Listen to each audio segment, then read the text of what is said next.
Après la naissance de Jésus à Bethléem de Judée, à l'époque du roi Hérode, des astrologues venus de l'Est arrivèrent à Jérusalem.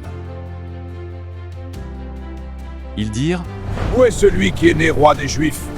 Nous avons vu son étoile en Orient, et nous sommes venus nous prosterner devant lui. » En apprenant cela, le roi Hérode fut troublé, et tous les habitants de Jérusalem aussi.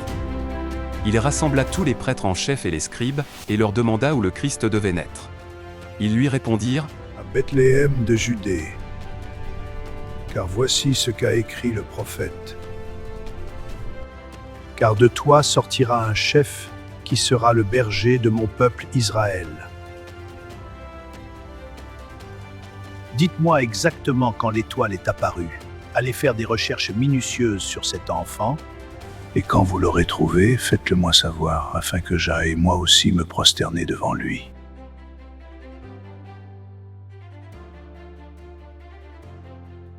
Alors Hérode fit appeler les astrologues en secret et leur demanda quand exactement l'étoile était apparue.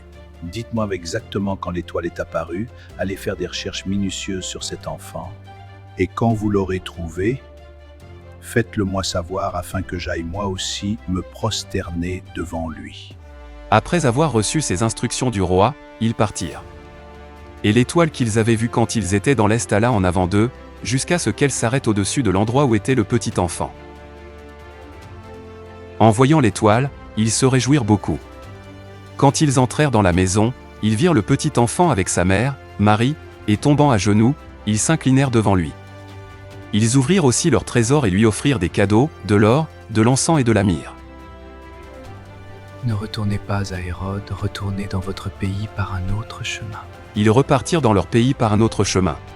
Après leur départ, l'ange de Jéhovah apparut dans un rêve à Joseph et lui dit : « Lève-toi, fuis en Égypte avec le petit enfant et sa mère, et reste-y jusqu'à ce que je te prévienne. » Joseph se leva donc, et de nuit, il prit le petit enfant et sa mère, et partit en Égypte. Il resta là-bas jusqu'à la mort d'Hérode.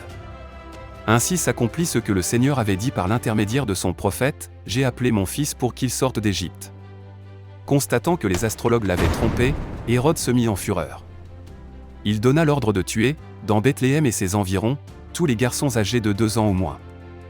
Il se basait sur le moment qu'il s'était fait préciser par les astrologues. Ainsi s'accomplit ce que le prophète Jérémie avait dit : « À Rama, on entend une voix, des pleurs et beaucoup de lamentations. C'est Rachel qui pleure ses enfants, et elle refuse de se laisser consoler, parce qu'ils ne sont plus là. » Après la mort d'Hérode, l'ange de Jéhovah apparut dans un rêve à Joseph, en Égypte.